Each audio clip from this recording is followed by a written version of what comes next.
দুপ দুপ দুপ। আর্জেন্টিনার ফুটবল ফ্যান্সদের না যখন 2-0 গোলে পিছিয়ে গেছে আর্জেন্টিনা, তখন দুপ দুপ দুপ। আর্জেন্টিনার ফুটবল ফ্যান্সদের কিন্তু হৃৎপিণ্ডের অবস্থা এরকম ছিল, তারা জীবনেও বিশ্বাস করে না যে এই ম্যাচটা তারা কামব্যাক দিতে পারবে, ইভেন 90 মিনিটের ফুটবলে ম্যাচটা তারা শেষ করে দিতে পারবে। আচ্ছা, আপনি আর্জেন্টাইন ফুটবল ফ্যান্স হিসেবে বুকে হাত দিয়ে বলেন তো, আপনি কি এটা কখনো বিশ্বাস করেছেন যে আর্জেন্টিনা এই ম্যাচটা এক্সট্রা টাইমে না নিয়ে 90 মিনিটে জিতে যাবে? আপনারা তো ধরেই নিয়েছিলেন যে আর্জেন্টিনা গেছে, কিন্তু আর্জেন্টিনা বলতেছে না না, এত সহজে না, তোমাদের প্রথমে কলিজার পানি শুকাবো, তারপরে এটারে মশলা দিব, মশলা দিয়ে রান্না করে তারপরে খাইবো, এরপরে হচ্ছে আমরা ম্যাচটা জিতবো। অবস্থায় সেই এরকম।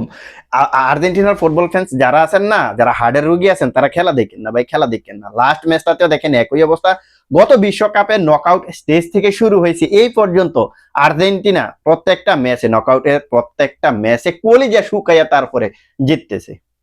আর এই ম্যাচটাতে লিওনেল মেসি পেনাল্টি মিস করছে। লিওনেল মেসি বলতেছে না না না, আমি পেনাল্টি নিব না ভাই, আমি পেনাল্টি নিয়ে ম্যাচ জিতবো না, কারণ সবাই বলতেছে আমরা নাকি পেনাল্টি না। সো এই জন্য লিওনেল মেসি ইচ্ছা করে পেনাল্টি মিস করছে না। তুমি ইচ্ছা করে পেনাল্টি মিস করছো ভালো কথা, কিন্তু তোমার যে সমর্থকরা রয়েছে এদের কলেজের হানি কেন শুকাইলে তুমি? হ্যাঁ, তুমি মিস করছো, তুমি অ্যাসিস্ট করছো, তুমি গোল করে আর্জেন্টিনারে জিতাইছো। চিন্তা করেন আর্জেন্টিনা এই ম্যাচটাতে যেই লেভেলের ফুটবলটা খেলছে, ফার্স্ট অফ অল যে গোলটা, ওইটা তো আপনার আনফরচুনেটলি একটা গোল কনসিড করে ফেলছে। ফার্স্ট গোলটা যখন তারা কনসিড করলো, তারা গোলের জন্য কিন্তু মরিয়া হয়ে গেছে।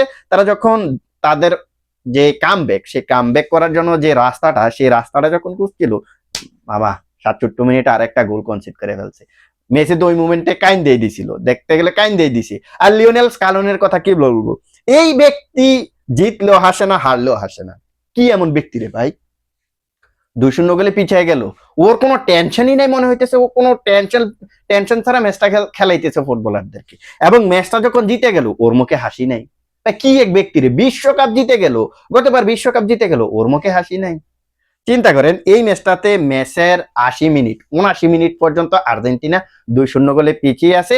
ক্রিস্টিয়ান রোমেরো একটা ব্রেক থ্রো এনে দিছে, দেন হচ্ছে লিওনেল মেসি ম্যাচের 82 মিনিটে, এবং শেষ পর্যন্ত এক্সট্রা টাইমের 2 মিনিটে অর্থাৎ 92 মিনিটে এনজো ফার্নান্দেস দারুণ গোল। এই এনজো ফার্নান্দেস কিন্তু ম্যাচের 10 মিনিটে একটা গোল মিস করছে, এটা ভুলে গেলে কিন্তু চলবে না। আর লিওনেল মেসির ফ্রি কিক বারে লেগে ফিরে আসে।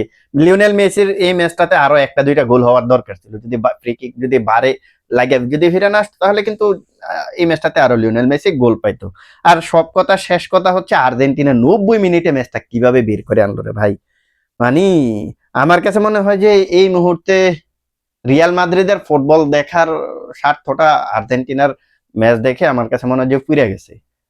রিয়াল মাদ্রিদ যেভাবে কামব্যাক করতো, আর্জেন্টিনা দেখতেছি এইভাবে কামব্যাক করতেছে। গত ম্যাচে দেখেন আগাই যাইতেছে, সমতায় ফিরাইতেছে, আগাই যাইতেছে, সমতায় ফিরতেছে, এবং শেষের দিকে এসে গোল দিয়ে তারা নাপটা ধরে রেখে শেষের দিকে গোল দিয়ে তারা ম্যাচগুলো বের করে আনতেছে।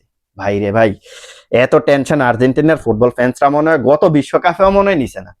ফাইনাল ম্যাচটা ছাড়া মনে হয় গত বিশ্বকাপেও মনে হয় এত টেনশন নিছে না।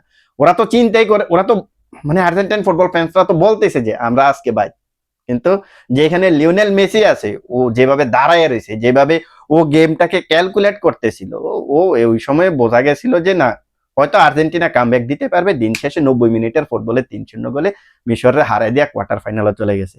এখন কোয়ার্টার ফাইনালে তাদের প্রতিপক্ষ কি হইতে পারে? সম্ভবত সুইজারল্যান্ড কিংবা আপনার কলম্বিয়া। কলম্বিয়ার হওয়ার সম্ভাবনা বেশি। তো আপনারা যারা আর্জেন্টাইন ফুটবল ফ্যান্স আছেন, কমেন্টস করেন আপনাদের কি অবস্থা হয়েছে। আর ব্রাজিলিয়ান ফুটবল ফ্যান্সদের মুখে তো হতাশ, আপনারা তো হতাশ হবেন, স্বাভাবিক বিষয়। সো নিউট্রাল ফুটবল ফ্যান্স হিসেবে ম্যাচ দেখে তো আপনারা খুশি হয়েছেন, ম্যাচ দেখে তো খুশি হয়েছেন না, তো এতটুকুই না।